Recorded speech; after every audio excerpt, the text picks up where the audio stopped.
What if there was a way for you to be more like Sherlock Holmes, L, Near and Mello from Death Note, or great philosophers and scientists? And that was the exact reason why I set out to get this book, The Science of Rapid Skill Acquisition by Peter Hollins. This fascination of wanting to grow my intellect led me to where most people would go for some good old-fashioned wisdom. ChatGPT.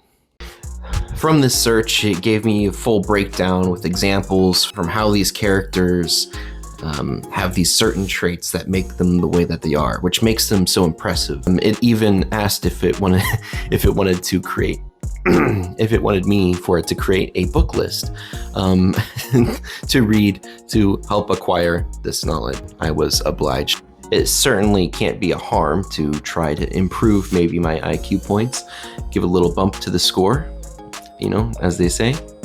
I don't know who, but I'm sure they say it. If I wanted to start on the journey of learning all of these skills, I needed to simplify it. I needed to learn how to learn.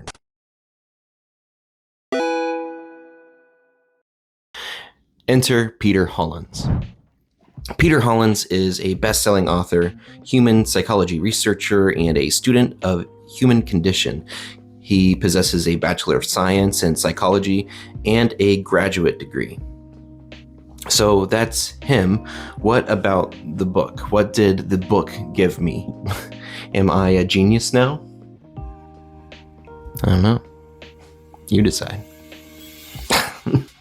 The book is broken down into segments of different strategies and the tools that we use to actually aid our learning. And if I was going to distill all this information into some of the main points, this is probably what I would say. There are two that stuck out to me. Number one, the attention and our focus are our number one tools to helping us realize and gain the information that we're seeking.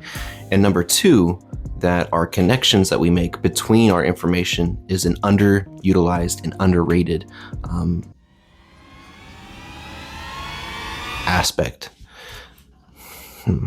To give you an example and a taste of some of the practical things that he teaches within this book, I'm going to explain to you a scenario that he sets up. Really, it's two scenarios, and he compares the differences between them and how one is so much more effective. In scenario number one, you have a student who comes home after school and they study for 2 hours. Let's say they have a schedule, Monday, Wednesday, Friday. They come home, they study for 2 hours, and then by the end of the week, they have studied an extra 6 hours outside of school. In scenario number two, you have a student who comes home and they decide to study every day for 1 hour. And the hour would be in time blocks like 20 minutes, break, 20 minutes, another break, finally a 10-minute to polish it off, and then you're done for the day. The difference is this student does this every day, but by the end of the week, they get around the same time, 6 hours. The studies, according to Peter Hollins, would show that the student who takes the breaks and the shorter study time, but has the higher repetition, is going to have a much easier time remembering the material, not just remembering it, but actually learning and knowing the material. This is just one example of the many that he gives throughout the whole book, which actually leads me to my negatives. If there was one thing that I was going to knock on this book, it was that there's probably about 20 to 30 pages in here that could be knocked off. I don't know if scoring is really helpful at all, but I suppose if I was going to give this a score, I would give it maybe a 4.5 out of 5. I would say it is distracted by some of this redundancy, a little bit of bogging down of unnecessary explanation or examples, which really isn't all that bad. I understand some people might appreciate more explanation than others, and people like me, I might be a little too impatient, and I just want to get to the good stuff. If you have read this book, please tell us what you think in the comments down below. I would be interested in hearing other opinions.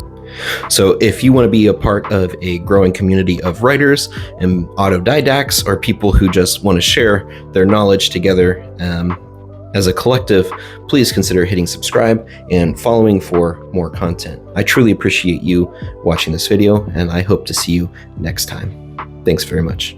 Take care.